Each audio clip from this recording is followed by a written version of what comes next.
I didn't really know that I had autism. And growing up, it was like really difficult because I couldn't regulate my emotions. I couldn't do certain things back then, like read or write or speech. I had to go to speech therapy when I was like in eighth grade. Well, sixth to eighth grade, even a little bit before that. And it was just very hard for me growing up because I didn't know what was going on.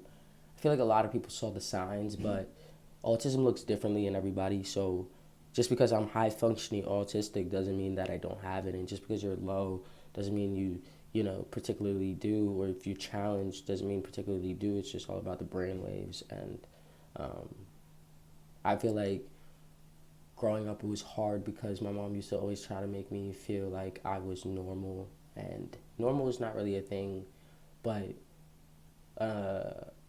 to the eye of society. And so um, and I just wasn't. Like, I was a quirky little kid, a nerd that just like really was fascinated with science, fascinated with like technology, fascinated with like just all those different things. And I used to get fixated on a lot of different things. Well, one of them was music, but the other one was science. So I used to just like use my little microscope and like just find like details in the world of like cells and stuff. But anyway, um, growing up, I tried to mask all my emotions, and nobody really tells you like when you mask your emotions that um, they're gonna hit you at one point. Like, I feel like a lot of people uh, made depression and anxiety seem like it was a bad thing at first. Like, oh, you don't have anxiety, you don't have depression. When really it's true. Like, people do have anxiety and depression, and it's real.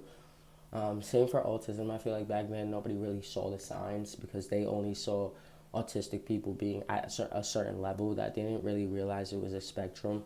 And so for me, growing up, I acted pretty normal, pretty fine, but I still behind closed doors would like stem, and I would make weird sounds, and I would just like be very um, not different, but I was just very in tune to a different drum. Like, I was basically what I'm trying to say is I was like moving to the beat of my own drum, and I think that a lot of people didn't really like that. My mom didn't really like that, but I knew at a young age that I was different. I always used to ask my mom, like, yo, like, what's going on? Like, why do I feel so different? And she'd be like, oh, no, there's nothing wrong with you, and I'd be like that.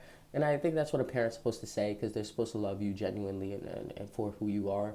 But growing up, I wish that I had a little bit more help, because now knowing what I have and knowing my diagnosis, um, I feel like things have been a lot harder than what it's supposed to be, because now I'm not good with understanding my emotions. I'm not good with regulating them, and I'm also not good with keeping friendships.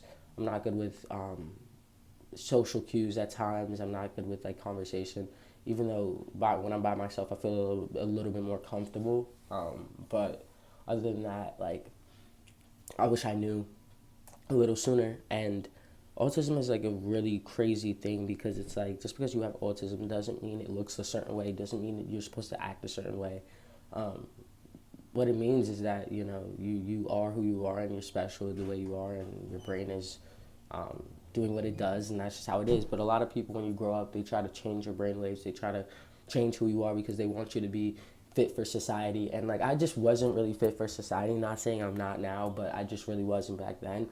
And had a lot of anger issues. I used to punch through my doors. I used to kick through my doors. I used to just mangle everything. And it was because I was trying to emotionally regulate. Like, I didn't know how to speak about my emotions and get them to become or come out clear. And even when I did, I feel like nobody really like took it seriously enough. Um, and so I just like bottled up my emotions more and more and more. And that didn't help, because now I know that burnout is a real thing, and burnout happens to most of everybody. Anybody can burn out, but it happens more severely for autistic people, where we just like get exhausted really easily, mentally, emotionally, and we shut down. And that shutdown is very, I would say, dark, in the sense of you just don't know why you're feeling all these emotions, and you can't really express it the way you want to. Sometimes I feel like I just go through emotions, and um, I'm not really dealing with them because I never really was taught how, but I'm kind of just like masking them more and more, which makes it a lot harder to be authentic with myself and other people. And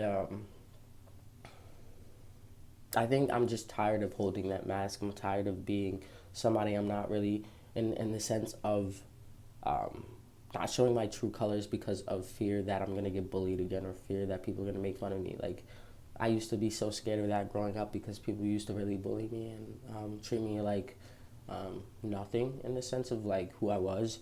I just felt like nobody really cared. But now that I'm older, I don't really care about what other people think. I more care about what I think and how I perceive the world. And it's annoying because I wish I just got the help a little sooner. But now that I know that I have autism, and I've had it my whole life, and I've also had ADHD. I also have ADHD, which makes it annoying because I can't sit still for my life. Um, it makes it just a little bit more challenging to just adapt to the world. Loud sounds, frequencies. Like, I always wondered why. Like, I would cover my ears when loud sounds were like really present, or if it was like an uncomfortable sound for me. Light was always sensitive for me, and then I actually got like I actually like scratched both my corneas in my eyes, or whatever, so it made it even more sensitive. Um, and just like going through the motions of not knowing, I feel not knowing that I had autism kind of made it worse, in the sense of how to treat me. Nobody really knew what was going on. Nobody really knew how or why I was feeling the emotions I was feeling. And then to find out that I actually have autism was like crazy, and I was not expecting it, to be honest. Now I'm taking medication. I'm taking Abilify. I don't know if anybody's taking that, but I'm taking Abilify, and it's treated for schizophrenia, bipolar, and anxiety, and not anxiety, schizophrenia, bipolar, and autism. And I didn't even know that existed, let alone knew that I had it. So now that I'm on the right medication, I kind of feel like I'm not doing better, but I'm definitely a lot more calmer. I definitely will sit down and have a better conversation. I've only been taking it for a short while, so I don't even know like what it's really doing for me. Not gonna be like, I'm not gonna lie, but I also know that I need to be on medication to regulate my emotions because I have mood disorders and stuff like that. So I just kind of wanted to get on here and let you know that if you have autism, or if you're going through something that people don't really understand, just take time for yourself and try to figure it out, because honestly, you're still beautiful the way you are. You're still enough. You still have purpose in this world. And I know that, not knowing can be hard, but even knowing can be hard. Like, when I finally knew I had autism, I was in denial. I'm like, I don't know what you're talking about. Like, I don't have that. And then I checked off all the list. Like, I checked off all the boxes, and I'm like, oh shit, like, like, um, but I think that loving yourself is the key to everything. You know what I mean? You don't have to have a diagnosis or put a label on yourself to just be who you are. So yeah, peace.